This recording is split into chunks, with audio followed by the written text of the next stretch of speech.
ఓం అజ్ఞానతిమిరంధస్య జ్ఞానాంజనశలాకయా చక్షురున్మిలితం యేన తస్మై శ్రీగురవే నమః.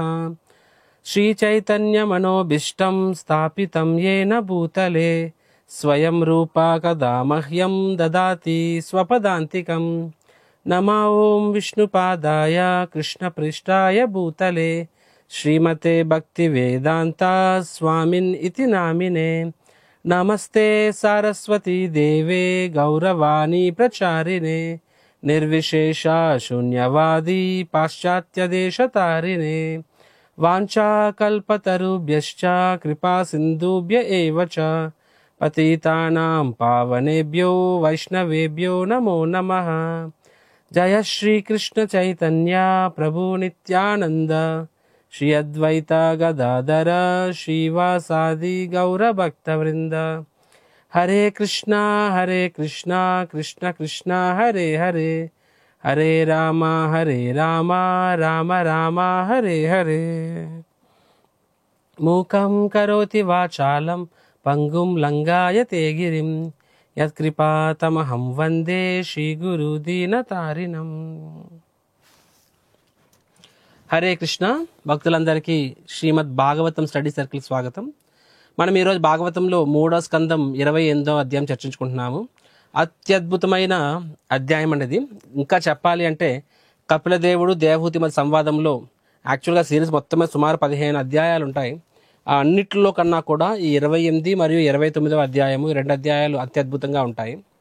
సో వాస్తవంగా మన సిరీస్ చూసినట్లయితే దేవహూతి కపిలదేవుడిని అడుగుతారనమాట, నాకు మోక్ష మార్గాన్ని చెప్పండి అన్నప్పుడు అప్పుడు కపిలదేవుడు ఏం చెప్తారు, యోగ మార్గము అని చెప్పి ఆధ్యాత్మ యోగ అని చెప్తారు. దానికి జ్ఞానయోగము, సాంఖ్యయోగం, అదే సాంఖ్యయోగము, అష్టాంగ యోగము, బుద్ధి యోగం, భక్తి యోగం ఇలా చెప్తారనమాట. కానీ ఏం చెప్తారంటే ఏ మార్గమైనా సరే అల్టిమేట్గా మనస్సు నియంత్రణ అనేది లేనప్పుడు ఏ మార్గమైనా వృధా అనే విషయం చెప్తారు. So this is most important. నేను ప్రతి క్లాస్లో మళ్ళీ చెప్తున్నాను. కొన్నిసార్లు ఈ సంస్థ గొప్పదా ఆ సంస్థ గొప్పదా అని బయట వాళ్ళు కొట్టుకుంటూ ఉంటారు.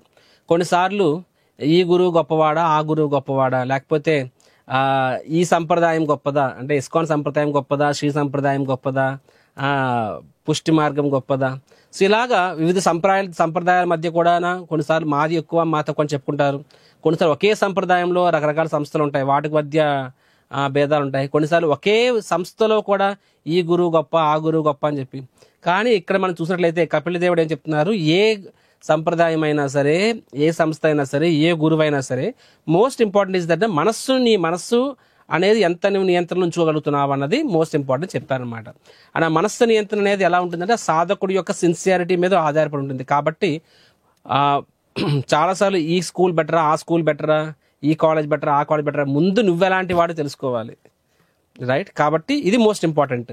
అండ్ తర్వాత కపిలదేవుడు చెప్తారంటే ఈ మనస్సు నియంత్రణ అనేది బెస్ట్ మార్గం ఏంటంటే భక్తి యోగా అని చెప్తారు అనమాట. భక్తి yoga is the best and easiest for controlling the mind. మనస్సు నిగ్రహానికి బెస్ట్ అని చెప్తారు. తర్వాత అధ్యాయాలు మనం చూసినట్లయితే భక్తి యోగం గురించి ఒక అధ్యాయం చెప్తారు. తర్వాత సాంఖ్యయోగం అంటే జ్ఞానయోగం, దాని గురించి 2 అధ్యాయాలు చెప్పారనమాట. ఏంటి అధ్యాయాలు? 26 మరియు 27. సో 26వ అధ్యాయంలో ఇంకొకసారి సృష్టి గురించి చెప్తారు, రైట్? కారణ మరియు కార్య సృష్టి గురించి, ప్రథమ సృష్టి. తర్వాత 27వ అధ్యాయం లాస్ట్ క్లాస్లో మనం చూసాము, ఒకసారి సృష్టి అయిన తర్వాత జీవి అనేవాడు ఏ విధంగా అహంకారంలో బంధింపబడి నేను శరీరం అని కొంతమంది అనుకుంటారు, కొంతమంది నేను శరీరం కాదు మనస్సు అనుకుంటారు, కొంతమంది నేను అహంకారం. సో ఈ బంధనాల్లో నుంచి ఎలా బయటపడాలి లాస్ట్ క్లాస్ చెప్పచ్చు. మోస్ట్ ఇంపార్టెంట్ శ్లోకం చెప్పారనమాట. ఆ శ్లోకం ఏంటంటే దుఃఖ దోగ పరిత్యాగ, రైట్? దుఃఖ దోష పరిత్యాగ, ఫర్గాట్ ద శ్లోక. సో నిత్యశ అని వస్తుంది అనమాట. సా మహిని నా ఈశ్వరస్య అశుభం దత్తే సా మహిమ్ని స్థితస్య చ అని శ్లోకం వస్తుంది అనమాట. సో దుష్టదోష పరిత్యాగ, ఎప్పుడైతే నేను నా ఈశ్వరస్య అశుభం దత్తే స్వమహిమ్ని స్థితస్య చ, ఎప్పుడైతే నేను స్వామిని కాదు, నేను భోగిని కాదు, నేను దాసుని అని అర్థం చేసుకుంటామో నేను ఈ భోగి అనుకోవడం వల్లనే అన్ని రకాల సమస్యలకి ప్రాబ్లం అర్థం చేసుకుంటాము. అప్పుడు అన్ని దోషాల నుంచి బయటపడతాడు. తన యొక్క నిజమైన సిద్ధి ఏంటా సిద్ధి? స్వమహిమ్ని, అంటే ఆత్మ అనేది భగవంతుని యొక్క అంశ కాబట్టి భగవంతుడు సచ్చిదానంద స్వరూపుడు, ఆత్మ కూడా సచ్చిదానంద స్వరూపులే. కాబట్టి ఆత్మ అనేది ఎల్లప్పుడూ కూడా నిజమైన ఆనందంలో ఉండాలి. అవన్నీ ఎప్పుడవుతాయి అంటే ఎప్పుడైతే ఆ పురుష భావం పక్కన పెట్టి ఆ స్వామి భావం పక్కన పెట్టి దాసుని అనే భావంలోకి వచ్చినప్పుడు అప్పుడు ఆ జీవి నిజమైన ఆనందాన్ని పొందగలడు. నేను చూస్తున్నాను లోకంలో కూడా జనాలు రకరకాల సమస్యలు. కొంతమందికి ఉద్యోగం లేకనా ఏం సంపాదించుకోవడం కష్టము. ఎంతమంది 170 మంది ఉద్యోగం లేక సంపాదన లేక కష్టపడుతుంటారు. మిగతా 30% కొంతమందికి ఆరోగ్య సమస్యలు, కొంతమందికి సంబంధించిన సమస్యలు. So everyone has different problems. కానీ అన్నిటికీ మూలాధారం గమనిస్తే ఈ భౌతిక లోకమే దుఃఖాలయము. దానికి కారణం ఏమిటంటే మనము ఈ భౌతిక లోకాన్ని భోగించాలనుకుంటున్నాం కాబట్టి, స్వామి అవ్వాలనుకుంటున్నాం కాబట్టి అన్ని సమస్యలు కారణం. ఎప్పుడైతే జీవి అనేవాడు నేను స్వామిని కాదు దాసుని అనుకుంటారో భౌతిక ప్రకృతి కూడా మనతో డిఫరెంట్గా వ్యవహరిస్తుంది. So that is the thing. So కానీ అలా అవ్వాలి అంటే నేను ఈ యొక్క సాంఖ్య యోగం ద్వారా తెలుసుకోవచ్చు అని కపిల దేవుడు చెప్పాడు 26-27 అధ్యాయంలో. ఈరోజు అధ్యాయం 28వ అధ్యాయంలో అంటే దేవహూతి ఇంకో క్వశ్చన్ కూడా అడుగుతుంది, అష్టాంగ యోగ ద్వారా నేను ఎలా పూర్ణత్వం సాధించగలను అది కూడా చెప్పండి అని. అంటే భక్తి యోగం బెస్ట్ అని కపిల దేవుడు చెప్పాడు, కానీ అయినా సరే మిగతా 2 యోగ మార్గాలు కూడా భగవంతుడే ఇచ్చాడు కదా. సాంఖ్యయోగం కూడా భగవంతుడే ఇచ్చాడు, అష్టాంగ యోగ మార్గాన్ని కూడా భగవంతుడే ఇచ్చాడు. కాబట్టి వాటి గురించి కూడా చెప్పండి, వాటి ద్వారా కూడా ఎలాగ మేము పూర్ణత్వం సాధించాలో చెప్పండి అన్నారు. సో ఈరోజు 28వ అధ్యాయం అష్టాంగ యోగ, ఒక రకంగా చెప్పండి అష్టాంగ యోగ మార్గము. కానీ మంది భక్తి యోగం కదండి. మరి ఎందుకు నేను ఈ అధ్యాయాన్ని బెస్ట్ అధ్యాయం ఎందుకు చెప్తున్నాను అనేది 28, 29 అధ్యాయాలు బెస్ట్ అధ్యాయాలు ఎందుకు చెప్తున్నానంటే దానికి కారణము మనము మీరే చూస్తారు. అంటే ఇది ఆల్దో అష్టాంగ యోగులు మార్గం చెప్పినా సరే వాళ్ళకి ఎంత రెలవెంట్ అవుతుందో భక్తి యోగులకి కూడా అంతే ఈ అధ్యాయము రెలవెంట్ తెలుగులో ఏమంటారు, అంతే ఈ అధ్యాయము ఉపయోగపడుతుంది. అష్టాంగ యోగ మార్గులకి కాదు, ఈవెన్ భక్తి యోగ మార్గం వారికి కూడా ఉపయోగపడుతుంది. వాస్తవంగా చెప్పాలి అంటే ఇప్పుడు నేను కొంచెం టెక్నికల్గా వెళ్ళినట్లయితే భక్తి శాస్త్రి కోర్స్ చేసిన వాళ్ళకి, భగవద్గీత భక్తిగా చేసిన వాళ్ళకి, లేదంటే భక్తి రసామృతం కూడా భక్తి శాస్త్రి చదివిన వాళ్ళకి ఇప్పుడు చెప్పేది అర్థమవుతుంది. మామూలుగా మనం అష్టాంగ యోగం అంటున్నాం కదండి, ముందు దానిలో సాంఖ్యయోగం అని చెప్పాము. సాంఖ్యయోగమైనా అంటే సాంఖ్యయోగం జ్ఞానయోగం, అష్టాంగ యోగ మార్గమైనా సరే ఏ మార్గమైనా సరే అల్టిమేట్గా భక్తి అనే ఎలిమెంట్ అందులో ఉంటేనే పూర్ణత్వం సాధిస్తారు. ఆ భక్తి అనే ఎలిమెంట్ లేనప్పుడు వారు యాక్చువల్గా మోక్ష మార్గాన్ని కూడా యాక్చువల్గా పొందలేరు. సో ఇప్పుడు సాంఖ్యయోగం అయినా సరే వెళ్తూ ఏదో స్థాయిలో భక్తి అనే ఎలిమెంట్ కలవాల్సిందే. కలిసినప్పుడే వాళ్ళు ఆ స్థాయి నుంచి పై స్థాయికి వెళ్తారనమాట. సో మనకు కూడా తెలుసు కదా 5 రకాల ముక్తులు ఉంటాయి కదా, సాలోక్య, సారూప్య, సామీప్య, నెక్స్ట్ సార్ష్టి, రైట్. సో ఇలాగా సాలోక్య 5 రకాల ముక్తులు ఉంటాయన్నమాట. సో ఈ 5 రకాల ముక్తులు ఏ మార్గానికి ఏ ముక్తి వస్తుంది అనేది మన భక్తి శాస్త్రి కూడా చర్చించుకుంటాము. ఇక్కడ నేను ఇంకొకసారి చెప్తాను, ఎందుకంటే మనకు తెలియాలి. ఇప్పుడు ఇక్కడ ఈ అష్టాంగ యోగం గురించి చర్చించుకుంటున్నాం కదా. సో అష్టాంగ యోగం అంటే కేవలం భక్తి లేదని కాదు, అక్కడ అది భక్తి మిశ్ర యోగ అంటే అక్కడ అష్టాంగ యోగ అనమాట. సో భక్తి మిశ్ర యోగ మనల్ని ఎక్కడ తీసుకెళ్తుంది అంటే అది తెలుసుకోవాలి. సిమిలర్గా భక్తి మిశ్ర జ్ఞానం ఎక్కడ తీసుకెళ్తుంది. ఇప్పుడు జ్ఞాన మార్గం అన్నాము అంటే వాడు జ్ఞాని కానీ కొంచెం భక్తి అనే ఎలిమెంట్ ఉంది అంటే అలాంటి వాడికి ఏమవుతుంది, నిరాకారం అనమాట. సో అలాంటి వాళ్ళు సాయుజ్య ముక్తిని పొందుతారు. సాయుజ్య ముక్తి అంటే భగవంతునిలో కలిసిపోవడం. నిరాకారవాదులు సో సాయుజ్య ముక్తిని పొందుతారనమాట. బ్రహ్మజ్యోతిని కలుస్తారు, ఆ భగవంతుని యొక్క శరీరంలో కలుస్తారనమాట. దాన్ని లీనమైపోవడం అంటారనమాట. దాన్ని సాయుజ్య ముక్తి అంటారు. వైష్ణవులు దాన్ని కోరుకోరు. సో భక్తి అంటే జ్ఞానయోగ మార్గంలో భక్తి కలిస్తే వాళ్ళకి సాయుజ్య ముక్తి వస్తుంది. సిమిలర్గా సో కానీ భక్తి మార్గం అనేది భక్తి యోగ మార్గం, కానీ కొంచెం జ్ఞానాన్ని ఉంది అంటే శుద్ధ భక్తి కాదు, జ్ఞాన కర్మాది అనావృతం అంటాం కదా. జ్ఞానం కొంచెం కలిస్తే భక్తి మార్గంలో వాళ్ళకి శాంతరస వస్తుంది. ఇక్కడ జ్ఞాన మార్గంలో వాళ్ళకి ఏం కావాలి? శాంతి కావాలి. కానీ వాళ్ళు భక్తి, ముఖ్యంగా భక్తి, కొంచెం శాంతి. అలాంటి వాళ్ళు ఏమవుతారు? వాళ్ళు వైకుంఠ లోకానికి చేరుకుంటారు. ఇప్పుడు జ్ఞాన మార్గంలో భక్తి కలిస్తే వాళ్ళు బ్రహ్మజ్యోతిలో ఉండిపోతారు, నిరాకార బ్రహ్మజ్యోతిలో ఉండిపోతారు. భక్తి మార్గంలో జ్ఞానం కలిస్తే వాళ్ళు వైకుంఠ లోకానికి చేరుతారు, కానీ శాంతరసలో ఉండిపోతారు అనమాట. అంటే గడ్డి కిందనో, కొండ కిందనో, ఒక నీళ్ళ కిందనో ఉండిపోతారు అనమాట. అంటే వాళ్ళకి భగవంతునితో సేవ దొరకదు. వాళ్ళకి భగవంతుని లోకంలో ఉంటారు కానీ భగవంతుని సేవ దొరకదు, శాంతరస అని చెప్పి. సిమిలర్గా భక్తి మిశ్ర కర్మ, రైట్, అంటే కర్మయోగ అనమాట. వాళ్ళు ఎక్కడికి వెళ్తారు? సాలోక్య, అంటే భగవంతుని లోకానికి వెళ్తారనమాట. సాలోక్య మోక్షాన్ని పొందుతారనమాట. సిమిలర్ కర్మ మిశ్ర భక్తి, అంటే భక్తి కానీ కొంచెం కర్మ యోగ కూడా ఉందన్నమాట. అలాంటి వాళ్ళు ఎక్కడికి వెళ్తారు? అలాంటి వాళ్ళు కూడా శాంతరస్కి వెళ్తారనమాట, రైట్. సో ఇక్కడ ఇది భక్తి మిశ్ర యోగ. అంటే ఈ చాప్టర్లో మనం ఏం చూస్తామంటే ఇది యోగ మార్గము, కానీ యోగ మార్గంలో కొంచెం భక్తి కలిసి ఉంటుందన్నమాట.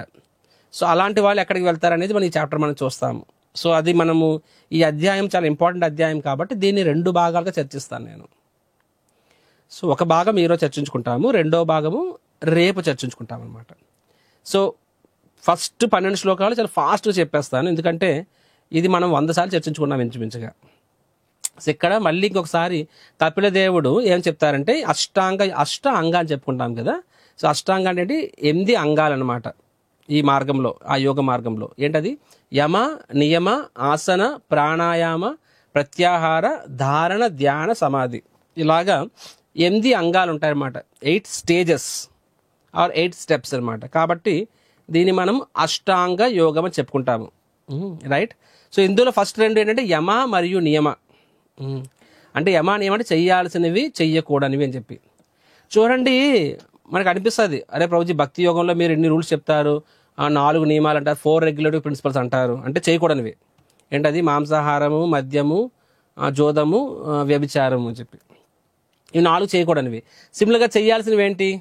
ABCD, అసోసియేషన్, సాంగత్యము, బుక్స్ అంటే గ్రంథ పఠనము, C చాంటింగ్, జపం చేయడము, D అంటే డైటీ వర్షిప్ ప్లస్ డైట్ అంటే ప్రసాదము మరియు విగ్రహ సేవ అని చెప్పి.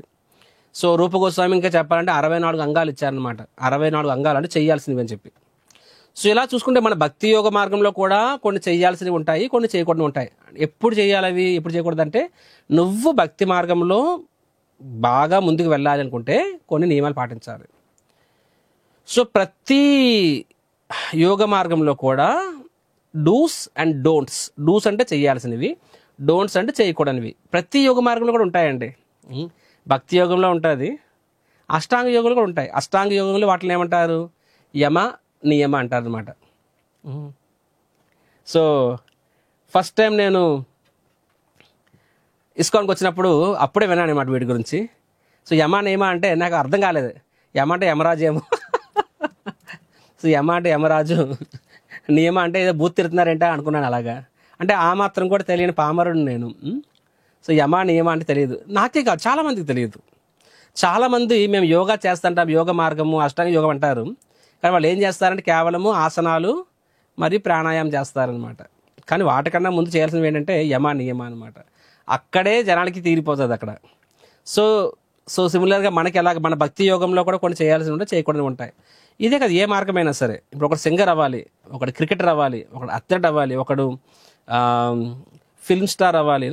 సో వాళ్ళందరూ కూడా వాళ్ళ శరీరాలను కాపాడుకోవాలి, వాళ్ళు ఒక రకమైన ఆహారం తీసుకోవాలి, ఒక రకమైన ఆహారం తీసుకోకూడదు, వేళకు నిద్రపోవాలి. సో మనం ఒక గమ్యాన్ని నిర్ణయించుకున్నప్పుడు ఆ గమ్యాన్ని చేరుకోవడానికి ఏదైతే అవసరమో చెయ్యాలి మనం. అది చాలాసార్లు భక్తులు అనుకుంటారు మనం ఏదో గొప్ప వాళ్ళము, బయట వాళ్ళు భౌతికవాదులు, వాళ్ళు వేస్ట్ గాళ్ళు అనుకుంటాం అనమాట. ఎస్, ఒక రకంగా చూస్తే బయట వాళ్ళది అది శ్రమ కేవలం అంటే వృధా. ఇది ఏ పాయింట్ ఆఫ్ వృధా అంటే వాళ్ళు దేనికోసం కష్టపడుతున్నారో అది వేస్ట్. కాబట్టి నిన్నే మహావతార సినిమాకి వెళ్ళాము, హిరణ్యకశిపుడు అంత కష్టపడ్డాడు, వేస్ట్ అయింది కదా. సో ఆ యాంగిల్లో చూస్తే వేస్ట్. కానీ ఇంకొక యాంగిల్లో చూస్తే వాళ్ళకి భౌతిక విషయాల మీద, భౌతిక సుఖం మీద ఎంత నమ్మకం ఉందో మనకి ఆధ్యాత్మిక సుఖం మీద అంత నమ్మకం లేదండి, దురదృష్టవశాత్తు. అందుకని ఒక భౌతికవాది ఇంద్రియ భోగాని కోసం, ఇంద్రియ సుఖం కోసం ఎంత కష్టపడతాడో ఒక భక్తుడు అనేవాడు కృష్ణుడి యొక్క సేవ కోసం, కృష్ణుడి యొక్క సుఖం కోసం అంత కష్టపడట్లేదు చాలాసార్లు. ఎందుకు? కారణం ఏంటి? కారణం ఏంటి అంటే వాడికి భౌతిక సుఖం మీద ఉన్నంతటి నమ్మకము, అంతటి శ్రద్ధ మనకి ఆధ్యాత్మిక సుఖం మీద లేకపోవడమే. భౌతికవాది ఒలింపిక్స్కి వెళ్ళాలనుకుంటాడు, వాడు 3 గంటలు లేచి జిమ్ చేస్తాడు, రన్నింగ్కి వెళ్తాడు. మనం లేగలేకపోతున్నాము. ఎందుకంటే వాడికి తను నమ్మిన దాని మీద ఉన్నంత శ్రద్ధ మనకి మనం నమ్మిన దాని మీద ఉండదు చాలాసార్లు. సో యమ నియమాన్ని ప్రతి ఒక్కరూ చేస్తున్నారండి. ఒకరు చేస్తున్నారు, ఒకరు చేయట్లేదని కాదు, కానీ దేనికోసం చేస్తున్నాం. సో ఇక్కడ అష్టాంగ యోగంలో దీన్ని యమ నియమ అంటారన్నమాట, డూ అండ్ డోంట్స్. సో ఏంటంటే యమ నియమ అనేవి సింపుల్గా అంటే ఇప్పుడు నీ ఒక వర్ణ ఆశ్రమం ప్రకారంగా నువ్వు చేయాల్సింది అనమాట. ఫర్ ఎగ్జాంపుల్ బ్రాహ్మణ అయ్యానుకోండి, యజన్ యాజన్ దాన్ పరిగ్రహన్. సిమిలర్గా చేయాల్సినవి అంటే పరిశుభ్రతగా ఉండాలి, ఇంద్రియ నిగ్రహం పాటించాలి, నెక్స్ట్ ప్రాతకాలు లెగవాలి, గురువులకి సేవ చేయాలి, రైట్. సో సిమిలర్గా సత్యం పలకాలి, ఇలా చాలా ఉంటాయి. ఇవన్నీ కూడా చేయాల్సిన వాటి కింద వస్తాయి. సిమిలర్గా చేయకూడనివి, హింస చేయకూడదు, అబద్ధం చెప్పకూడదు, అశుభ్రము, ఇలా చెప్పుకుంటే పోతే చేయకూడనివి. సో కొన్ని చేయాల్సినవి, కొన్ని చేయకూడనివి, ఇలాగా మొదటి 2 శ్లోకాల్లో చెప్తారనమాట. సో ఆ తర్వాత ఏమొస్తుంది, ఆఫ్టర్ దట్ కమ్స్ ఆసన అని చెప్పి. సో ఆసన అనేది దేనికోసం అంటే స్థిరత్వం కోసం, ఆ యోగ మార్గంలో స్థిరత్వం కోసం ఆసన. 4వది ఏంటి, ప్రాణాయామ అని చెప్పి. ప్రాణాయామ అంటే మన యొక్క శ్వాసకు సంబంధించిన ప్రక్రియ. తద్వారా ఏమవుతుందంటే ఆ ప్రాణాయామ, ప్రాణ అంటే ప్రాణవాయువులు. సో ఆ ప్రాణవాయువుల్ని నిగ్రహించడం ద్వారా ఏమవుతుంది, మనస్సు అంటే తర్వాత చెప్తాం వాటి గురించి. సో ప్రాణాయామ, సో సింపుల్గా చెప్పాలంటే వాటిలో 3, పూరక, రేచక, కుంభక. అంటే ఇన్హేలేషన్, శ్వాస పీల్చడము, శ్వాస వదలడము, మరియు ఆ శ్వాసని బిగిపట్టి ఉండడము, దాన్ని కుంభక అంటారనమాట. సో ఈ 3 వీటిని ప్రాణాయామ అంటారనమాట, రైట్. సో యమ నియమ చర్చించుకున్నాము, ఆసన చర్చించుకున్నాము, నెక్స్ట్ ప్రాణాయామ, నెక్స్ట్ ఇంకమ్స్ ప్రత్యాహార. ప్రత్యాహార అంటే మన ఇంద్రియ విషయాలని, రైట్, ఇంద్రియ విషయ వస్తువుల పట్ల మనస్సుని దూరం చేయడము, అంటే ఇంద్రియ విషయాలకి దూరంగా ఉంచడము, మనస్సుని సంపూర్ణంగా ఇంద్రియ విషయాల నుంచి పక్కన పెట్టాడు అనమాట. ఇది ప్రత్యాహార, రైట్. తర్వాత 6వది ఏంటంటే ధారణ. ధారణ అంటే యాక్చువల్గా 2 అర్థాలు వస్తాయి. ఒకటి భగవంతునికి ఇక్కడ పరమాత్మ చెప్పాలంటే, ఎందుకంటే యోగులు అనే వాళ్ళు పరమ పురుషుణ్ణి పరమాత్ముడిగా పూజిస్తారు అనమాట. కాబట్టి ఆ పరమాత్మ యొక్క సౌందర రూపం పట్ల ధ్యానం చేయడము, అంటే మనస్సు లగ్నం చేయడం అనేదాన్ని ధారణ అంటారనమాట, రైట్. సో భగవంతుని యొక్క సుందర రూపం పట్ల మనస్సుని లగ్నం చేయడం అనేది ధారణ. భగవంతుని యొక్క పరమాత్మ, మరియు ఆ శరీరంలో చక్రాలు ఉంటాయి కదా, ఆ చక్రాల పట్ల మీద కూడా మనసును ధ్యానం చేయడం, అది కూడా ధారణ కింద వస్తుంది. ఇది ధారణ. సో ధ్యాన అంటే ఏంటి మరి, ధ్యాన అన్నా సరే భగవంతుని యొక్క అత్యద్భుత రూపం పట్ల మనస్సు లగ్నం చేయడం, అది కూడా ధ్యాననే.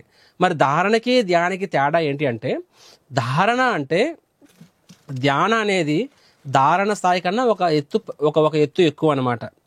అది ఎలాగా అంటే ధ్యాన విషయంకి వచ్చినప్పుడు భగవంతుని యొక్క అంగాలలో ఒక్కొక్క అంగం పట్ల ప్రత్యేకంగా మనస్సుని లగ్నం చేయడం అనేది ధ్యాన. సో ధారణ అంటే సింపుల్ చెప్పాలంటే, ధారణ అంటే భగవంతుని సంపూర్ణ రూపము, పరమాత్మ సంపూర్ణ రూపం మీద మనసు లగ్నం చేయడం ధారణ అయితే, ఆ రూపంలో ఒక్కొక్క అంగం మీద ఇంకా మనస్సుని ఇంకా కేంద్రీకరించడం అనేది ధ్యానావస్థ అనమాట, రైట్. వీటి గురించి మరింత వర్ణన మనం ఈ రోజు క్లాస్లో, రేపటి క్లాస్లో వింటాం మనము. అండ్ అది మన భక్తి యోగం, మనందరూ భక్తి యోగులం కదా, మనకు అది ఎలా వర్తిస్తుందో కూడా మనం చూస్తాము. అండ్ లాస్ట్ థింగ్ కమ్స్ సమాధి. సమాధి అంటే ఏంటంటే సంపూర్ణంగా మనస్సు భగవంతునితో, అంటే భగవంతుని మీద కాకుండా వేరే దాని మీద ధ్యానం లేదనమాట, అది సమాధి స్థాయి. అంటే ధారణ, ధ్యాన ఈ స్థాయిలు అంటే మనస్సుని భగవంతుని మీద లగ్నం చేసే ప్రక్రియ, అంటే లగ్నం చెయ్యాలి. సమాధిలో లగ్నం చేయడం కాదు, అది బయటికి లాగడం కష్టం. బై డిఫాల్ట్ భగవంతుడు అతుక్కుపోతుంది అనమాట. బ్రహ్మ సంస్పర్శజ అనే పదాన్ని వాడతారు భగవద్గీతలో. సో అంటే మనస్సు సంపూర్ణంగా ఇంకా, అంటే అది ఇంకా భగవంతుని మీద పెట్టడం కోసం కాదు, భగవంతుడి నుంచి బయటికి తీయడం కోసం కష్టపడాలి. ఫర్ ఎగ్జాంపుల్, మన స్థాయిలో మనము భగవంతుని గుర్తుపెట్టుకోవడం కోసం కష్టపడుతుంటాము, అవునా కాదా? కానీ బృందావనంలో గోపికలు వాళ్ళు భగవంతుని మర్చిపోవాలని ప్రయత్నిస్తున్నా సరే మర్చిపోలేకపోతుంటారనమాట. మర్చిపోవాలనుకున్నా సరే మర్చిపోలేకపోతుంటారు. అంటే వాళ్ళు నిందించుకుంటూ ఉంటారు, మనం కూడా నిందించుకుంటాము. అయ్యో జపం చేస్తున్నాం కానీ మనసు ఎక్కడో ఉందే, మనసు ఎక్కడో ఉంది, నేను మర్చిపోలేకపోతున్నానని మనం బాధపడుతుంటాము. ఎగ్జాక్ట్గా సేమ్ థింగ్ వాళ్ళు బాధపడుతుంటారు. కృష్ణుడు మమ్మల్ని వదిలి వెళ్ళిపోయాడు కానీ కృష్ణుడిని మర్చిపోవాలనుకుంటున్నాము కానీ మర్చిపోలేకపోతున్నాము అని చెప్పి వాళ్ళు బాధపడుతూ ఉంటారు అక్కడది. సో అందుకనే ఉద్ధవుడు ఎప్పుడైతే బృందావనం వెళ్తారో ఆ గోపికాసుని చూస్తారో వాళ్ళు అంటారనమాట, ఇప్పుడు యోగులు అనేవాళ్ళు యాక్చువల్గా ఎన్నో 10 సంవత్సరాలు 100 సంవత్సరాలు తపస్సు చేస్తే వాళ్ళు యాక్చువల్గా ఒక జన్మలో కూడా చేరుతారని గ్యారంటీ లేదు సమాధి స్థాయికి. ఒక జీవితకాలం సరిపోకపోవచ్చు ఒక యోగి అనేవాడికి. అంత కఠోరమైన తపస్సు చేసినా సరే ఒక యోగి అనేవాడు సమాధి స్థాయికి చేరుకోలేకపోవచ్చు. కానీ గోపికా స్త్రీలు అతి సునాయాసంగా వాళ్ళు ఆ సమాధి స్థాయి కన్నా ఎక్కువ స్థాయి చేరుకున్నారు వాళ్ళు. రైట్, అఫ్ కోర్స్ ఇప్పుడు మనం గోపికలకు చెప్పుకోవట్లేదు, అష్టాంగ యోగి చెప్పుకుంటున్నాము. అంటే సింపుల్ చెప్పాల్సింది ఏంటంటే ఇప్పుడు గోపికలు అనేవాళ్ళు బెస్ట్ ఎగ్జాంపుల్ సమాధి అనడానికి అనమాట. వాళ్ళు భక్తి యోగులు, బట్ ఆ స్టేట్ చూసినట్లయితే సమాధి అంటే సంపూర్ణంగా భగవంతుని పట్ల లీనమైపడడం. అంటే వాళ్ళ దాని నుంచి బయట రావాలని కష్టపడాలి. భగవంతుని మీద లగ్నం చేయడం కోసం కష్టపడడం కాదు, ఆ లగ్నాన్ని బయటికి తీయడం, ఆ భగవంతుని మీద మనసు లగ్నం నుంచి వేరే వాటి మీద పడడానికి కోసం కష్టపడాల్సి వస్తుంది. అది సమాధి స్థాయి, అది అల్టిమేట్ స్థాయి. సో ఈ రకంగా 8 స్థాయిలు ఉన్నాయని చెప్తారనమాట కపిల దేవుడు. తర్వాత మనం చూసినట్లయితే ఈ 8 కూడా రైట్. సో మొదటి 5 స్థాయిల గురించి మనం ఆల్రెడీ చెప్పాను మీకు ఇక్కడ. ఈ 5 అనేవి ఇవి ప్రాథమిక స్థాయిలు అనమాట. ఏంటది? యమ, నియమ, ఆసన, ప్రాణాయామ, ప్రత్యాహార. ఈ 5 ఏంటవి? ఇవి ప్రాథమిక స్థాయిలు. యాక్చువల్గా 5 యోగ మార్గాలు కావు.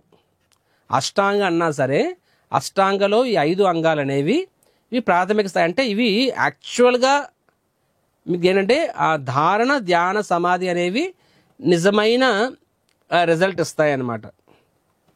ఈ 5 అనేవి ఏంటంటే దానికి అంటే సింపుల్గా చెప్పాలంటే మంచినీళ్ళు తాగుతాం మనం, మంచినీళ్ళు బాటిల్లో ఉంటాయి కదా. సో బాటిల్ లేకపోతే మంచినీళ్ళు లేకపోవచ్చు, కానీ బాటిల్ మనం తాగాము. 10 రూపాయల ప్లాస్టిక్ బాటిల్లో నీళ్ళు తాగినా సరే దాహం తీరుతుంది. కానీ 1,00,000 రూపాయల 1 కోటి రూపాయల బంగారం బాటిల్లో కూడా నీళ్ళు లోపల లేకపోతే ఆ బంగారం బాటిల్ తాగితే నీకు దాహం తీరదు. అందులో నీళ్ళు ఉంటేనే దాహం తీరుతుంది. కాబట్టి ఏది ముఖ్యము? ఆ బాటిల్ ముఖ్యమా, ప్లాస్టిక్ ముఖ్యం, బంగారం ముఖ్యం అంటే 2 కాదు, లోపల నీళ్లు ముఖ్యం. కానీ అది ప్లాస్టిక్ అయినా బంగారం అయినా సరే ఆ నీళ్ళని ఒడిసిపడతాయి అన్నమాట. కాబట్టి ధారణ, ధ్యాన, సమాధి అనేవి యాక్చువల్గా ముఖ్యము. మిగతా 5 అనేవి కూడా ముఖ్యమే. అవి దేనికి? అవి లేకపోతే ఈ 3 చేయలేమండి. ఇప్పుడు ప్లాస్టిక్ బాటిల్ కానీ, బంగారం బాటిల్ కానీ, లేకపోతే రాగి చెంబు కానీ ఆ వస్తువు లేకపోతే నీళ్ళు అందులో ఉండవు. అదేవిధంగా ధారణ, ధ్యాన, సమాధి అనేవి ముఖ్యమైనా సరే ఈ 5 చేయకపోతే నువ్వు ఆ స్థాయికి చేరుకోలేవు నువ్వు అసలు ఫస్ట్. రైట్, కాబట్టి ఇవి బాహ్యం అనుకోవచ్చు. అండ్ అందుకనే ఈ అష్టాంగ యోగని ధ్యాన యోగం అంటారు. మన కృష్ణుడు స్వయంగా అంటాడు, ఆచార్యులు అంటారు. అష్టాంగ యోగనే ధ్యాన యోగం కూడా అంటారు. ఎందుకు చూస్తే అష్టాంగ అంటే 8 అంగాలు. మరి ధ్యాన యోగం ఎందుకు అన్నారు అక్కడ? ఎందుకంటే 8 అంగాల్లో కూడా ముఖ్యమైనది ధ్యానం. కాబట్టి ధ్యానం ద్వారా వారు భగవంతుని పొందుతారు. వాళ్ళు ధ్యానం ద్వారా పూర్ణత్వాన్ని సాధిస్తారు, ధ్యానం ద్వారా మోక్షాన్ని పొందుతారు. కాబట్టి దానిగానే ధ్యాన యోగ అన్నారనమాట. వాస్తవం పేరు అష్టాంగ. దీన్ని బట్టి మీకు అర్థమవుతుంది ధ్యానం అనేది అన్నిటికన్నా ముఖ్యమైనది అని చెప్పి. మొదటి 5 ఓకే. కానీ ఈరోజు మనం చూసినట్టయితే దురదృష్టవశాత్తు కేవలం ప్రాణాయామం, ఆసనం చెప్తారు తప్ప వేరేవి చెప్పరు. కానీ ఇప్పుడు ఇక్కడ నెక్స్ట్ కపిలముని ఏం చెప్తారంటే, ఇప్పుడు ఇందాక మనం చెప్పుకున్నాం కదా, మనస్సు అనేది ఏ యోగ మార్గమైనా సరే మనస్సు అనేది నిగ్రహంగా ఉండాలని చెప్పి. మనస్సు నిగ్రహం లేకపోతే ఆ యోగ మార్గంలో సక్సెస్ పొందలేము. రైట్. సో మనస్సు నిగ్రహంగా ఉండాలి అంటే ఇప్పుడు యమ, నియమ, ఆసన, ప్రాణాయామ, ప్రత్యాహార ఈ 5 ద్వారా ఈ 5 యొక్క అల్టిమేట్ అంటే చివరి ఉద్దేశం లక్ష్యం ఏమిటి అంటే మనస్సు పరిశుద్ధమైపోయింది. ఆ పరిశుద్ధమైన మనస్సు ధారణ, ధ్యాన, సమాధికి ఉపయోగపడుతుంది. మనసు పరిశుద్ధమైనంత కాలము ధారణ, ధ్యాన నువ్వు చేయలేవు నువ్వు. రైట్. సో భక్తి యోగంలో కొంత నయమండి, మన ఎవరి మనసులు సంపూర్ణంగా నియంత్రణలోకి రాలేదు. అయినా సరే భక్తి యోగం పర్వాలేదు. ఇప్పుడు నేను హరే కృష్ణ జపం చేస్తున్నాను, మనస్సు ఎక్కడో ఉంది, అయినా సరే ఆ నామము ఎంతో కొంత ప్రభావం చూపిస్తుంది. అది భక్తి యొక్క గొప్పతనం. తెలిసి చేసినా సరే తెలియక చేసినా సరే నామం తీసుకున్న వల్ల ఉపయోగం ఉంటుంది. అజామిలుడు భగవంతు నామాన్ని స్మరించాడా అండి? తన కొడుకు పేరు పిలుచుకున్నాడు, అయినా సరే నామం ఆయన మీద ప్రభావం చూపించింది కదా. సో దట్ ఈ భక్తి యోగంలో అదొక అడ్వాంటేజ్ ఉంటుంది. ఈ మార్గంలో ఏంటంటే మనస్సు అనేది నియంత్రణ లేకపోతే అసలు ఈ మార్గం ముందుకు వెళ్ళలేం అసలు. అది అందుకే అర్జునుడు కూడా చెప్పాడు కష్టమని చెప్పి. కానీ ఇప్పుడు చూద్దాం. సో అంటే ఈ 5 స్థాయిల లోపలికల్లా మనస్సు అనేది పవిత్రం అవ్వాల్సిందే. సో ఎలా పవిత్రం అవుతుందని ముందు యమ నియమ వల్ల ఏమవుతుందంటే బాహ్యమైన విషయాలు కట్ అయిపోతాయి. చేయకూడనివి ఆపేయడం ద్వారా మనసులోకి చెత్త ప్రవేశిస్తే చెత్తే వస్తాయి, అవునా కాదా? సో ఆసన ద్వారా ఏమవుతుందంటే, ఆసన అనేది ఎలా చెప్తారు అంటే సరైన సో అంటే ఆసన దేనికోసం? మనస్సు కోసమే, మనస్సు నియంత్రణ కోసమే. ప్రాణాయామం దేనికోసము? అది కూడా మనస్సు కోసమే. నెక్స్ట్ ప్రత్యాహార దేనికో, అది కూడా మనస్సు. అల్టిమేట్గా అన్నీ కూడా మనస్సు కోసమే. ఎందుకంటే మనస్సు పవిత్రం అవుతే తప్ప ధారణ ధ్యాన సమాధి అవదు, రైట్? కాబట్టి ఆసనాస్ ద్వారా కపిలదేవ శ్లోక నంబర్ 8లో ఏం చెప్తారంటే మనం కూర్చునే ప్రక్రియ ఎలా ఉండాలి? నిటారుగా కూర్చోవాలని చెప్తారనమాట. అది కూడా స్వస్తిక ఆసన. అంటే మనం ఎలాంటి ఆసన వేసాము? సుఖాసనలోని ఉంటే నడుము వంగిపోతుంది. అప్పుడు యాక్చువల్ కాన్సన్ట్రేషన్గా విన్నవాడు ఎప్పుడు కూడా ఎలా ఉంటుంది? ఆయన ఆసన కూడా ప్రాపర్గా ఉంటుంది, స్వస్తికలో ఉంటుంది, ఆయన వీపు నిటారుగా ఉంటుంది. అందుకని చూడండి, ఇది అష్టాంగ యోగులకి, ఇది మనకు కాదు, భక్తి యోగులు కాదు. కానీ భక్తి యోగలో కూడా మనం కూడా ధ్యానం చేయాలి, అవునా కాదు చెప్పండి? మనం కూడా భగవంతుని నామమే ధ్యానం చేస్తున్నాం కాబట్టి వీటిల్లో చాలా విషయాలు మనకు కూడా వర్తిస్తాయి. కాబట్టి మనం జపం చేస్తున్నప్పుడు కూడా నువ్వు ఎలాగ కూర్చొని జపం చేస్తున్నావు అనే దాని ప్రకారంగా నీ మనస్సు పనిచేస్తుంది. నువ్వు కుర్చీ మీద కూర్చొని జపం చేయి. కొంతమంది సోఫా మీద రిక్లైనర్ మీద ఒళ్ళుంచుకొని కాలుని ఇంకో చైర్ మీద పెట్టుకొని అంటే పడుకున్నట్టుగా జపం చేస్తారనమాట. ఊగుతూ జపం చేస్తవచ్చు. కొంతమంది మంచమే పడుకొని జపం చేయవచ్చు. సో కొంతమంది నేల మీద కూర్చొని పూర్తిగా వంగిపోయి జపం చేయొచ్చు కళ్ళు. సో ఇంకొక వ్యక్తి వీపు నిటారుగా ఉండి, ముఖం కూడా తెల్లగా ఉండి కళ్ళు మూసుకొని జపం చేయొచ్చు. మీరే చూడండి, తేడా ఉంటుంది. నేల మీద కూర్చొని ప్రాపర్గా మఠం వేసుకొని, స్వస్తికాసన మఠం వేసుకొని వీపు నిటారుకొని జపం చేసినప్పుడు ఆటోమేటిక్గా నీ మనస్సు కొంచెం నియంత్రణలో ఉంటుంది. మిగతా వాటితో పోల్చుకుంటే ఆ మనస్సు నామాన్ని వినగలదు. దిస్ ఇస్ సైన్స్, ఇది శాస్త్రం. ఇది ఎక్కడ కూడా అష్టాంగ అదే చెప్తున్నారు. సో మనస్సు అంటే ఇప్పుడు ధారణ ధ్యాన సమాధికి వెళ్ళాలి అంటే ఫస్ట్ నీ మనస్సు రైట్, శరీరము సహకరించాలి. కాబట్టి ఆసనాలు అనేవి శరీరానికి ఉపయోగపడుతుంది, నిటారుకుండా శరీరం స్థిరత్వానికి ఉపయోగపడుతుంది, మనస్సు స్థిరత్వానికి ఉపయోగపడుతుంది అనమాట. ఇది ఆసనాస్. రెండోది ప్రాణాయామం కూడా దేనికోసం? అది కూడా మనస్సుని పవిత్రీకరణ చేయడం కోసం. ఎలా పవిత్రీకరణ చేస్తుందంట? ఆ ప్రాణాయామం అనేది అంటే మామూలుగా మనం అందరం గాలి పీల్చుకుంటాం కదా, ప్రాణాయామం కూడా గాలి పీల్చుకోవడమే. కానీ ఆ గాలి పీల్చుకునే విధానంలో తేడాలు ఉంటాయి. నేను చెప్పాను కదా, పూరక, రేచక, కుంభక అని చెప్పి. తద్వారా ఏమవుతుందంటే ఆ ప్రాణవాయువులు, ఆ మార్గం అనేది పవిత్రమవుతుంది. ఆ పవిత్రమైన అప్పుడు ఎప్పుడైతే వాయువులు పవిత్రమవుతాయో వెంటనే మనస్సు కూడా పవిత్రమవుతుందని చెప్తారనమాట. ఈ విధంగా ఈ ఆసనాస్, ప్రాణాయామం, యమ నియమ అంటే బాహ్యమైన విషయాలని బాహ్య అపవిత్రమైన దూరం పెట్టి మంచివి తీసుకొని తర్వాత ఆసన ప్రాణాయామం ద్వారా మనల్ని పవిత్రకం చేసుకోవడం ద్వారా అప్పుడు ప్రత్యాహారం అంటే అది కూడా అంతే. అంటే మనస్సులో కూడా అంటే ఇప్పుడు బాహ్యంగా ఇంద్రియ విషయాల్ని ముట్టుకోవడము యమ నియమాల కింద వస్తాయి. మానసికంగా కూడా మనస్సులో కూడా వాటి గురించి స్మరించుకొని ఉండడం అనేది అది ప్రత్యాహార కింద వస్తుంది అనమాట. మీకు ఎగ్జాంపుల్ చెప్తాను. ఒకసారి 2 సాధువులు వంతెన దాటుతున్నారంట, రైట్? అదే టైంలో ఒక స్త్రీ కూడా పాపం, ఆవిడకి కొంచెం ముసలావిడే, వయోవృద్ధురాలు, దాటలేకపోతుంది పాపం, ఆవిడ కష్టపడిపోతుంది నడలేక. అప్పుడు ఈ సాధువు కుర్రవాడు అంచి, తల్లి నీకు అభ్యంతరం లేకపోతే నేను మిమ్మల్ని నది దాటిస్తా అని చెప్పి ఆవిడని ఇలాగ 2 చేతుల్లో ఒడిసి పట్టుకొని నది దాటించేసి అక్కడ దింపి అమ్మాయి ఇప్పుడు మీరు వెళ్ళిపోండి అన్నారనమాట. రైట్, ఆడ వెళ్ళిపోతుంది. అప్పుడు రెండో అన్నాడనమాట, అలా గంట పోయి అలా నడిచి వెళ్తున్నారు, గంట పోయి అరే నువ్వు ఆవిడని ఎందుకు పట్టుకున్నావు, ఎందుకు ముట్టుకున్నావు అని చెప్పి. అప్పుడు అంటాడనమాట, ఏమంటారంటే అరే నేను ఆవిడ సేవ చేయడం కోసం బాహ్యంగానే ముట్టుకున్నాను, కానీ నువ్వు గంట అంటే నేను 5 నిమిషాలు ముట్టుకున్నాను ఆవిడని, 5 నిమిషాలు ఆవిడ ఎక్కడి నుంచి పెట్టాను, కానీ నువ్వు గత గంటన్నర నుంచి మనసులో ఆవిడ గురించి ఆలోచిస్తున్నావు. రైట్, సో నీది నాది ఫిజికల్ టచ్ అయితే నీది మెంటల్ టచ్ అని చెప్పి. సో ప్రత్యాహార అంటే మెంటల్ టచ్. అంటే భగవద్గీతలో 3వ అధ్యాయంలో 5వ అధ్యాయంలో వస్తుంది, మిథ్యాచారచ ఉత్యతి అని చెప్పి. అంటే బాహ్యంగా వదిలేయవచ్చు, కానీ మనస్సులో వాటిని రమిస్తూ ఉండడం అనమాట.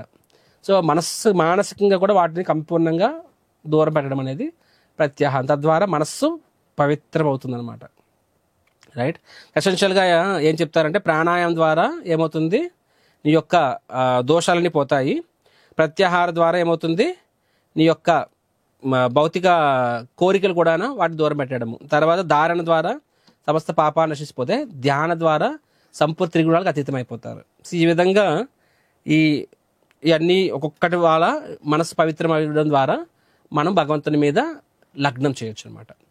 సో కపిల దేవుడు ఇవన్నీ కూడా మొదటి 12 అధ్యాయాలు చెప్తారు, 12 శ్లోకాల్లో చెప్తారు. రైట్, 12 శ్లోకాలు ఏం చెప్తున్నారు ఇక్కడ. సో ఇవన్నీ అంటే యమ నియమ, నెక్స్ట్ ఆసనాలు, ప్రాణాయామ, ప్రత్యాహార, తద్వారా మనస్సు పవిత్రమవుతుంది. పవిత్రమైన మనస్సు ఏం చేస్తుంది, అప్పుడు ధారణ, ధ్యాన, ఇక్కడ నుంచి అసలైన లెక్చర్ స్టార్ట్ అవుతుందండి. సో ధారణ మరియు ధ్యాన, ఫస్ట్ స్టేజ్ ఇస్ ధారణ. ధారణ అంటే మనం ఇది అర్థం చేసుకోవచ్చు, దేన్ని ధరిస్తాం చెప్పండి, ఒక వస్తువుని ధరిస్తాం మనం, అవునా కాదా. సో ఎక్కడ ధారణ అంటే తన మనస్సు భగవంతుని యొక్క రూపాన్ని ధరిస్తుంది అంటే ధారణ అని చెప్పి మనం ఒక నగని వేసుకుంటాము, ఒక బట్టలు ఒక కోటుని కప్పుకుంటాము అంటే ధరిస్తున్నట్టే కదా. సో అదేవిధంగా పవిత్రమైన మనస్సు, పవిత్రమైన హృదయము భగవంతుని యొక్క రూపాన్ని స్పృశిస్తుంది అనమాట, కౌగులించుకుంటుంది, ధారణ చేస్తుంది అనమాట. అంటే ఇట్ ఈస్ లైక్ మెడిటేషన్, మనస్సుని లగ్నం చేయడం అన్నమాట రూపం మీద, అది ధారణ కింద వస్తుంది. నేను చెప్పినట్టుగా ధారణకి ధ్యానానికి తేడా ఏం చెప్పాను నేను. ధారణ అంటే ప్రాథమిక స్థాయి, హోలిస్టికల్లీ. ధ్యాన అంటే ఒక్కొక్క అంగం మీద సంపూర్ణ మనసు లగ్నం చేసి గంటలు గంటలు గంటలు గంటలు ఒకే అంగం మీద నిలబడగలం అనేది అది ధ్యానం. రైట్, ఇది ధ్యాన. సో అష్టాంగ యోగ మార్గం అనేది ఇలా ఉంటుంది. భక్తి యోగ మార్గము డిఫరెంట్. మీరే ఊహించుకోండి. యాక్చువల్గా మొన్న నేను క్లాస్లో అడిగాను నేను. సో మీలో చాలామంది 5 సంవత్సరాల నుంచి 10 సంవత్సరాల నుంచి మందిరానికి వస్తున్నారు కదా.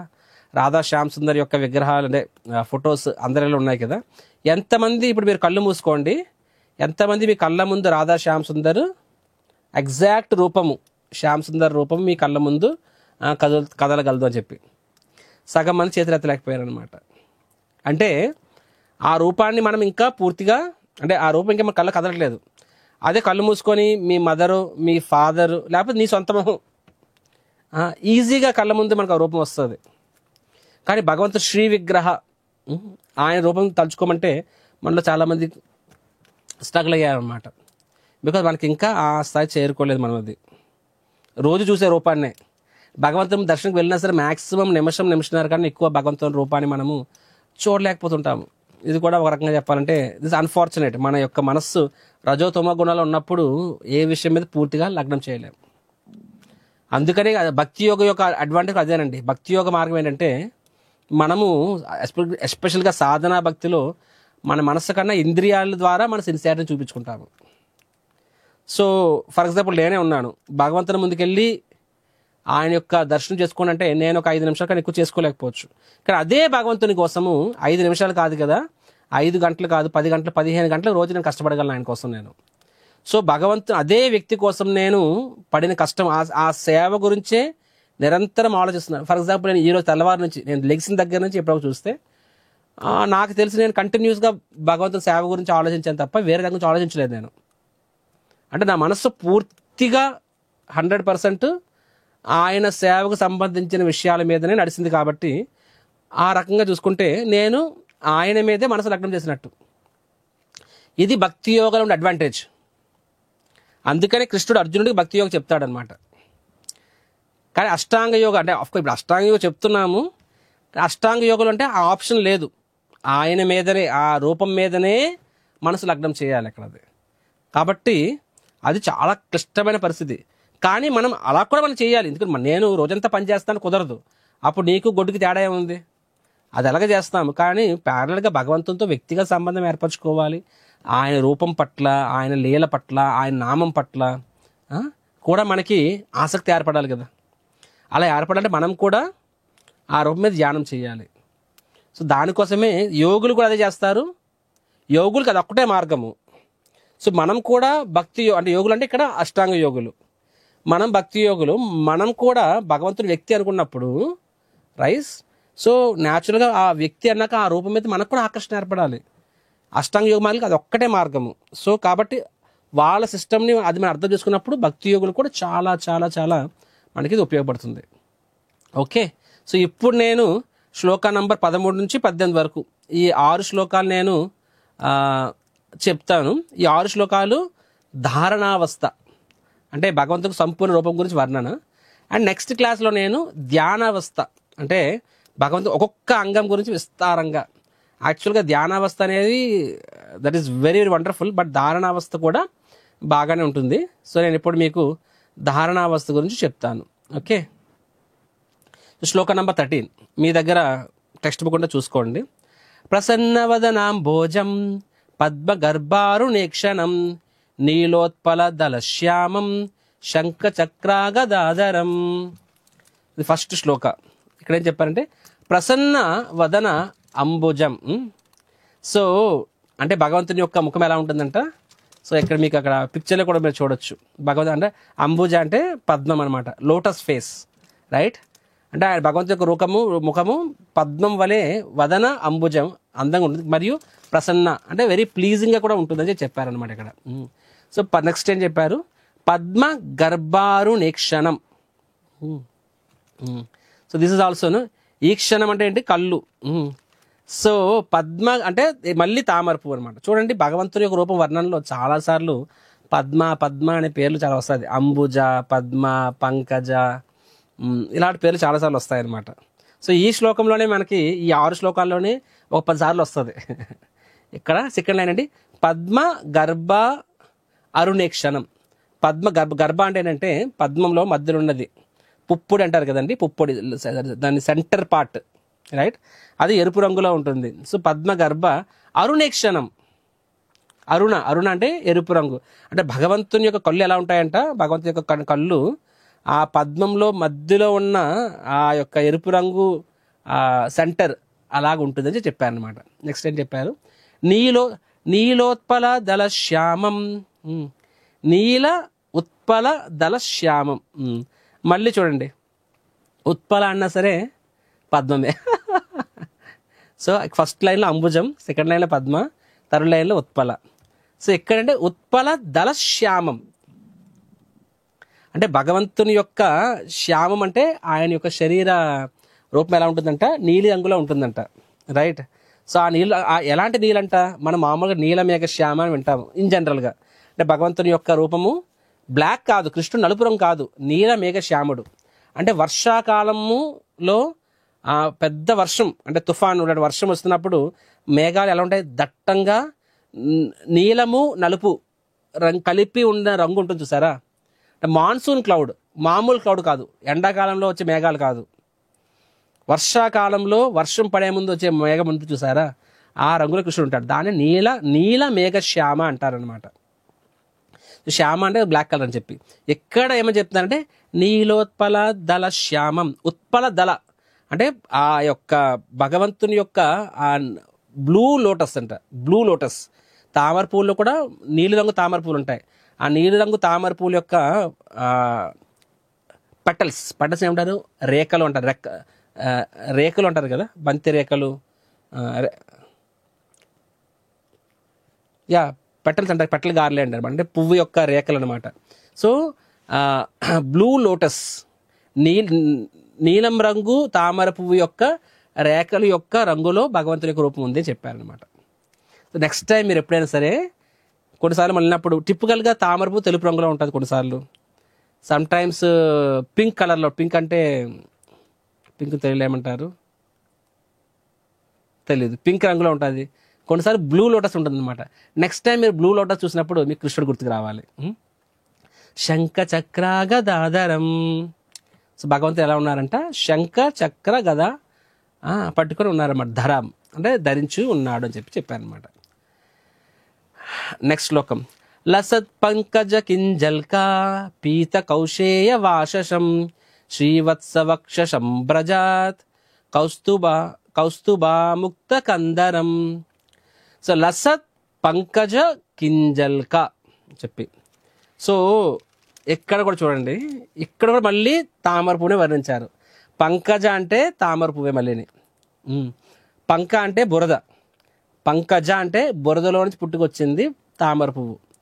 సో తామర కింజల్క, కింజల్క అంటే, కింజల్క పదం ఎప్పుడు విన్నారా అండి? కింజల్క మిశ్ర తులసి మకరంద వాయు. కింజల్క అంటే ఆ యొక్క సాఫ్రాన్. యాక్చువల్గా అక్కడ ఈ శ్లోకం ఎక్కడ వస్తుందంటే తస్యారవింద నయనస్య పదారవింద కింజల్క మిశ్ర తులసి మకరంద వాయు తస్య అరవింద నయనస్య పదారవింద. ఎవరైతే అరవింద నయనుడు అంటే ఎవరైతే పద్మనేత్ర కలిగి ఉంటాడో అటువంటి వ్యక్తి యొక్క పాదపద్మములు దగ్గర ఉన్న తులసి.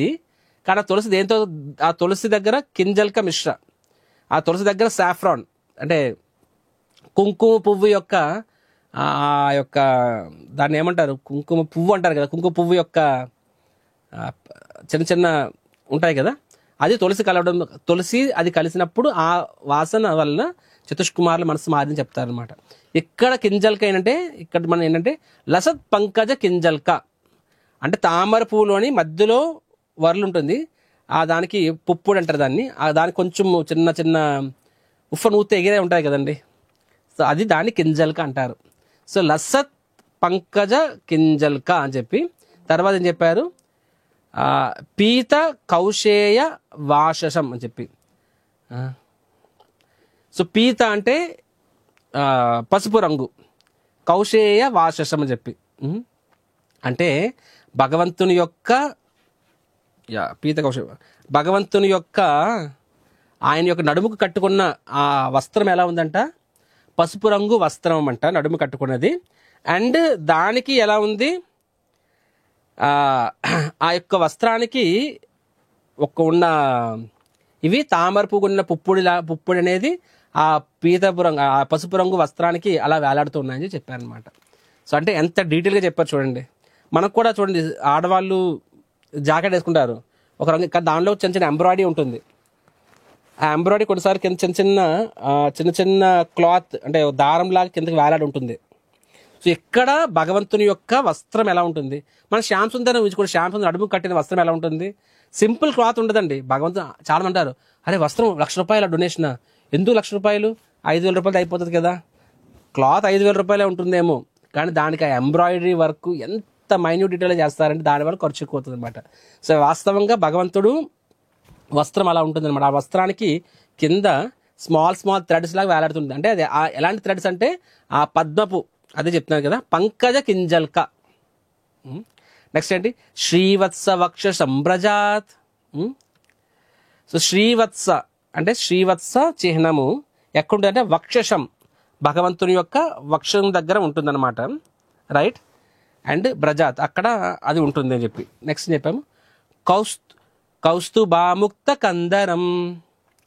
నెక్స్ట్ భగవంతుని యొక్క కందరం అంటే ఆయన కందరం అంటే నెక్, భగవంతుని యొక్క మెడ నుంచి కౌస్తుభముని హ్యాంగ్ అవుతూ ఉంటుంది, అంటే ఒక నెక్లెస్ లాగా ఉంటుందని చెప్పి కౌస్తుభం అని చెప్పి. కౌస్తుభ ముక్త అంటే హ్యాంగింగ్ అనమాట, హ్యాంగింగ్ అంటే వేలాడుతుందని చెప్పి. సో అంటే ఈ శ్లోకం, రెండో శ్లోకంలో ఒక యోగి అనేవాడు భగవంతుని యొక్క రూపాన్ని ఎలాగా ఆయన చూడగలుగుతాడు, ఎందుకంటే ఆయన అన్ని సంవత్సరాలకు తపస్సు అది. అంటే ఇక్కడ భగవంతుడు ఎవరు, పరమాత్మ. సో పరమాత్మ ఎలా చూస్తున్నాడంట, ఫస్ట్ ఆయన యొక్క వస్త్రాన్ని చూస్తున్నాడు. సో భగవంతుని యొక్క వస్త్రం ఎలా ఉంది, పీత కౌశేయ వాచసం చెప్పి, రైట్. సో ఆయన వస్త్రము ఎల్లో క్లాత్ కట్టి ఉంది. తర్వాత ఆయన తల మీద ఆయన ఆ క్లాత్ కూడా కింద సెపరేట్ ఎంబ్రాయిడరీ వర్క్ లాగా అనుకోవాలి. ఆ ఎంబ్రాయిడరీ వర్క్ దేంతో పోల్చారంటే తామర పువ్వులో ఉన్న పుప్పొడితో పోల్చారు. తర్వాత భగవంతుని యొక్క శ్రీవత్స చిహ్నం ఆయనకి ఆభరణంగా ఉంది. రైట్. సో కొన్నిసార్లు మనము సడన్గా మన భగవంతుని గుర్తుపెట్టుకోండి, ఎలా గుర్తెచ్చుకుంటాము? ఇది శ్లోకం. ఇంకొక శ్లోకం వస్తుంది 10వ స్కందంలో.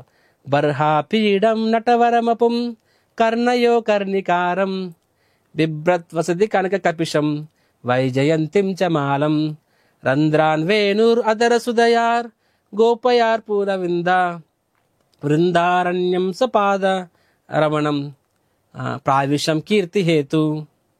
అద్భుతమైన శ్లోకం కదా, చాలా పేరు గుర్తించుకున్నా. జన్మాష్టమి కూడా వస్తుంది, మనం గుర్తుపెట్టుకోవాలి. బర్హాపీడం, భగవంతుడు అనగా గుర్తుపెట్టేది బర్హాపీడం అంటే నెమలి పెంచం. బర్హాపీడం కనక కపిశం. రైట్. సో బర్హాపీడం కనక కపిశం వైజయంతిం చమాలం, ఆయన వైజయంతి మాల వేసుకుంటారు. బిభ్రత్ వసతి, నెక్స్ట్ ఆయన యొక్క డ్రెస్ ఎల్లో గార్మెంట్స్ అనమాట. కనక కపిశం, సో ఎల్లో గార్మెంట్. సో ఇలాగా భగవంతుని యొక్క రూపం గురించి రకరకాల శ్లోకాలు వస్తాయి. మనం ఏదో ఒక శ్లోకం మనం నచ్చింది గుర్తుపెట్టుకోవాలి. ఆ ఒక్క శ్లోకం చూడండి, ఒక్క శ్లోకాన్ని మనం గుర్తుపెట్టి దాన్ని ఆ శ్లోకంలో ప్రతి పదాన్ని మనము గుర్తుపెట్టుకోగలిగితే మనం ఈజీగా కృష్ణ చైతన్యం ఉండొచ్చు.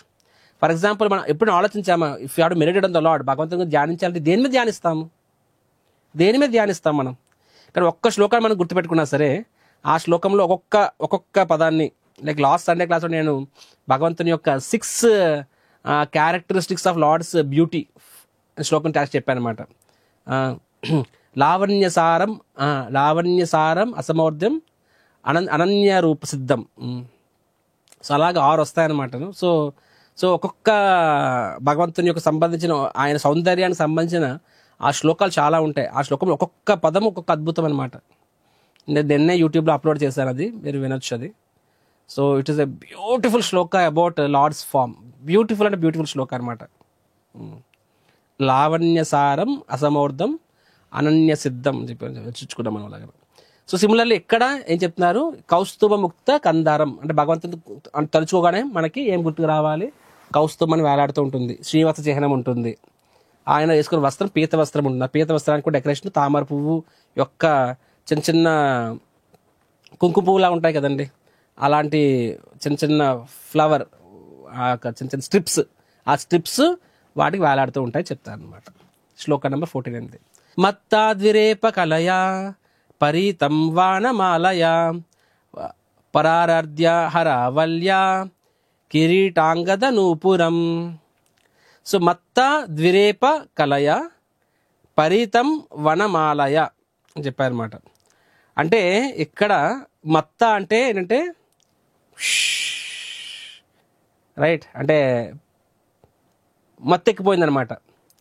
సో మత్తెక్కిపోతుంది ఎవరంటే ద్విరేప అంటే తుమ్మెద. రైట్. సో తుమ్మెద మత్తెక్కి కలయ అవన్నీ భ్రమిస్తున్నాయంట. ఎలాగంట? పరీతం వనమాలయ అంటే భగవంతుని తలుచుకోగానే మళ్ళీ, అంటే ఆ యోగి అనేవాడు ఎలా భగవంతుని గుర్తిస్తున్నాడు? అతని మెడలో మాల ఉందంట, వనమాల ఉందంట. ఆ వనమాల చుట్టూ కూడా తుమ్మెదలు మత్తెక్కిపోతూ తిరుగుతున్నాయంట. ఇది భగవంతుని గుర్తించుకోగానే మనం ఈ యొక్క ఎలిమెంట్ మనకు గుర్తుకు రావాలి. నాకు బాగా గుర్తుకుంది, ఇస్కాన్కి వచ్చిన ఫస్ట్లో నేను పూణే వెళ్ళినప్పుడు first time Radha Kunja Bihari deity చూసినప్పుడు నాకు కళ్ళ కనిపించి ఇంతకన్నా అందం ఉంటుందా అనిపించింది. సో అప్పుడు ఆ యొక్క భగవంతునికి గార్లెండ్ చుట్టూ చాలా తుమ్మెదలు తిరుగుతుండేవి. నేను అనుకున్నాను, అరే ఇంత టెంపుల్ ఎంత క్లీన్గా ఉంచారు కానీ పురుగులు తిరుగుతున్నాయి. ఆ పురుగులు, సో వాటిని మనం తరిమేయాలి కదా అని చెప్పి నేను ఆ పూజారిని అడిగాను, ప్రభుజీ అక్కడ వాటిని తరిమేయండి అని చెప్పి. అప్పుడు వాళ్ళు చెప్పారు, మామూలుగా ఈగలు దోమలు ఉంటే అవి ఒక రకంగా డిస్టర్బెన్స్, అవేం లేకుండా మంచిగా క్లీన్ చేస్తాం ఫినాయిల్తోని గోమయంతోని. కానీ తుమ్మెదల వరకు మాత్రము వాటిని మనం తరిమేమో అని చెప్తారు. ఈగలు దోమలు తరిమినట్టుగా తుమ్మెదలు తరము. ఇంకా తుమ్మెదలు అనేవి యాక్చువల్గా భగవంతునికి ఆనందాన్ని ఇస్తాయి. సో భగవంతునికి వేసిన మాల చుట్టూ తుమ్మెదలు అనేవి భగవంతుని ధామంలో కూడా తిరుగుతాయంట. కాబట్టి యాక్చువల్గా మన మందిరంలో భగవంతుని మాల చుట్టూ తుమ్మెదలు తిరిగితే అది శుభసూచకం. యాక్చువల్గా మనకు భయం, చెవులు దురిపోతాయి జోరీగా కందిరీగా అనుకుంటాము. కానీ ఆ తుమ్మెద అనేది అవి యాక్చువల్గా అవి ఎన్ని జన్మల అదృష్టాలు చేసి పుట్టుకుని ఉంటాయి. భగవంతుని మాలలో మకరందాన్ని పీలుస్తున్నాయి అవి. సో ఆధ్యాత్మిక ప్రపంచంలో కూడా భగవంతుని చుట్టూ, ఆయన మాల చుట్టూ 9 తిరుగుతుంటాయి అన్నమాట. సో నెక్స్ట్ టైం 9 చూసినప్పుడు మీకు భగవంతుని మాల గుర్తుకు రావాలి. నెక్స్ట్ ఏం చెప్పారు? పరార్ధ్య హర వలయ అని చెప్పి, రైట్. సో హార వలయ అంటే ఏంటి చెప్పండి? పెటల్స్. పరార్ధ అంటే పర్ల్స్, ముత్యాలు. అంటే భగవంతు చుట్టూ ముత్యాల నగలు ఉంటాయి, ముత్యాల హారం ఉంటుంది అని చెప్పి. మనం కూడా చూడండి, రాధాశ్యామ్ సుందర్కి పక్కాగా కనీసం ఒక్కటే ముత్యాల హారం వేస్తాము. నెక్స్ట్ కిరీటాంగ నూపురం. సో కిరీట అంటే ఏంటంటే భగవంతుని పైన కిరీటం ఉండాలి. మనం టిపికల్గా భగవంతుడు ఇక్కడ వీళ్ళు ఎవరి మీద ధ్యానం చేస్తున్నారు? పరమాత్మకి కిరీటం ఉంటుంది. మనము కృష్ణుడిని బృందావన కృష్ణుడిలా చూసుకున్నాం. మనకి కిరీటం పెట్టం, మనము ముకుటం పెడతామన్నమాట. ముకుటం దాన్ని అంటే తలపాగా పగిడి పెడతామన్నమాట. శ్యామ్సుందర్ పగిడి పెట్టి పగిడికి రకరకాల పూలు పెడతాము. కానీ మీరు ఇస్కాన్ జూకి వెళ్తే ఆ కృష్ణుడికి అక్కడ కిరీటం పెడతారు. ప్రభుపాద్ చెప్పారు. అంటే ఇస్కాన్ జూ అనేది క్యాపిటల్, అక్కడ కృష్ణుని ఎలా పూజించాలి? ద్వారకాధీశలా పూజించమని చెప్పారనమాట. అక్కడ కిరీటం పెడతాం. రాముడికి కిరీటం పెడతాం, రాముడు తలపాగా పెట్టాం మనము. సో కృష్ణుడు కూడా కొన్ని మందిరాల్లో కిరీటాలు పెడతారు, కొన్ని మందిరాల్లో తలపాగా పెడతారు అనమాట. ఇప్పుడు మాయాపూర్లో చూస్తే రాధామాధవికి ఎప్పుడు తలపాగే ఉంటుంది, కిరీటం ఎప్పుడు పెట్టరు. సిమిలర్గా వృందావనంలో రాధాశ్యామ్ సుందర్కి ఎప్పుడు కూడా కిరీటం పెట్టరు, తలపాగానే పెడతారనమాట. సో ఎందుకు అలా అంటే మనం అక్కడ బృందావనంలో కృష్ణుడు రాజు కాదు, ఆయన సాధారణ గొల్లవాడు, గోపబాలకుడు. కాబట్టి మనం తలపాగా పెడతాము. సో ఇక్కడ వీళ్ళు యోగులు అనేవాళ్ళు పరమాత్మని, అంటే భగవంతుని పరమాత్మ రూపంలో చూస్తున్నారు. కాబట్టి పరమాత్మ అంటే క్షీరోదక్ష విష్ణు, పరమాత్మకి ఎలా ఉంటుంది? కిరీటం ఉంటుంది. సో కిరీట అంగ నూపురం అని చెప్పి. అంగద అంటే ఏంటంటే ఆమ్లెట్స్. అంటే భగవంతుడికి ఎలా ఉంటాయంట, వీటిని ఏమంటారు ఇక్కడ? భుజాలకు వేసుకుంటారు కదా, దీన్ని ఏదో అంటారు కదా, ఆమ్లెట్స్ అనమాట. సిమ్ కంకణం అంటే పాదాలకు కూడా బంగారు పట్టీల్లా ఉంటాయి, భుజాలకు కూడా ఇక్కడ ఆమ్లెట్స్, దాని కంకణం అంటారు, ఏమైనా తెలియదు, ఏదో అంటారు. ప్లస్ తల మీద కిరీటం ఉంటుంది. సో ఇది భగవంతుడి వర్ణన. సో నెక్స్ట్ టైం మీరు ఏం చూసినా భగవంతుని గుర్తుకు రావాలి. నెక్స్ట్ శ్లోక నెంబర్ 16. కాంచి గుణోల్లస చోనిం హృదయాంబుజ విస్తరం దర్శనీయాత్మం శాంతం మనోనయన వర్ధనం. ఏం చెప్తున్నారంటే కాంచి గుణోల్లస చోనిం అంటే భగవంతుడి యొక్క కాంచి అంటే వడ్డానం అనమాట. గుణోల్లచ చోణిం అంటే భగవంతుని యొక్క పీత వస్త్రం మీద అంటే చోణిం అంటే హిప్స్ అంటే బ్యాక్, నడుము దగ్గర అనమాట. సో భగవంతుడు నడుము దగ్గర క్లాత్ కట్టి ఉంటుంది, దానిపైన వస్త్రం పైన మళ్ళీ వడ్డానం ఉంటుందంట. కృష్ణుడు కూడా అంటే ఇక్కడ మనం విష్ణు కాబట్టి విష్ణుకు వడ్డానం ఉంటుంది.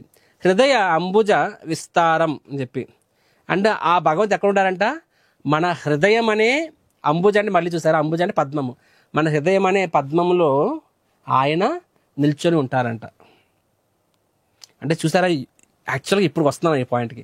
యోగి అనేవాడు భగవంతుణ్ణి తన హృదయంలో పరమాత్మ రూపంలో చూస్తాడు.